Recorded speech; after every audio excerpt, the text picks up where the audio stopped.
Body fluids and circulation का disorders को देखते हैं। यहाँ पे मेनली 6 डिसऑर्डर्स का जिक्र किया हुआ है।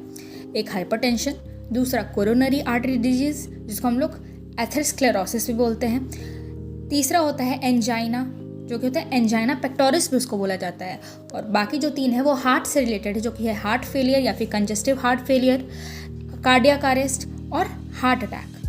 हाइपरटेंशन पे आते हैं। जैसे कि हम लोग को पता है कि हम लोग का जो नॉर्मल बीपी है वो 120/80 होता है। 120 सिस्टोलिक कॉन्ट्रैक्शन, 80 क्या हो गया डायस्टोलिक रिलैक्सेशन। हाई बीपी में मतलब हाइपरटेंशन, हाइपर मतलब ज़्यादा, ठीक है।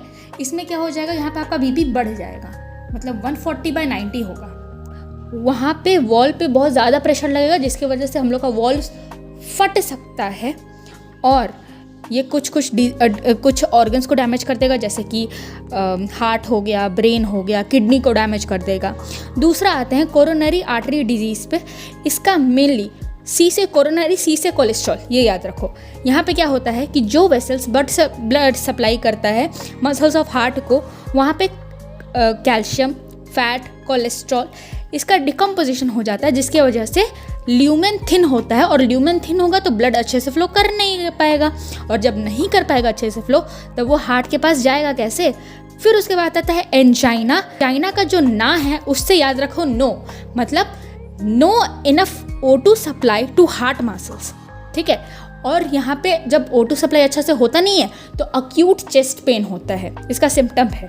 कंजेस्टिव हार्ट फेलियर भी बोलते हैं। इसका सिम्टम होता है लंग्स कंजेशन, मतलब सांस अच्छे में लेने में नहीं बनेगा, ठीक है। यहाँ पे क्या होता है, हार्ट फेलियर, हार्ट अपना काम में फेल हो गया, वो अच्छा से ब्लड पंप किया ही नहीं तो वो इसलिए अपना काम में फेल हो गया। कार्डियक अरेस्ट, कार्डियक अरेस्ट क्या होता है, देखते हैं जब भी कोई एक चोर अरेस्ट होता है तो एक जगह पे स्थिर हो जाता है जेल में, वैसे यहाँ पे हार्ट भी स्थिर हो गया है, मतलब स्टॉप बीटिंग, ठीक है। हार्ट अटैक पे आते हैं। हार्ट अटैक मतलब क्या होता है, मसल्स पे अटैक होना। यहाँ पे क्या होता है कि जो मसल्स होता है वो डैमेज होता है। क्यों डैमेज होता है, वहाँ पे O2 सप्लाई ज़्यादा होता ही नहीं है, इसलिए हम लोग कैटेगराइज कर सकते हैं हार्ट फेलियर, कार्डियक अरेस्ट और हार्ट अटैक।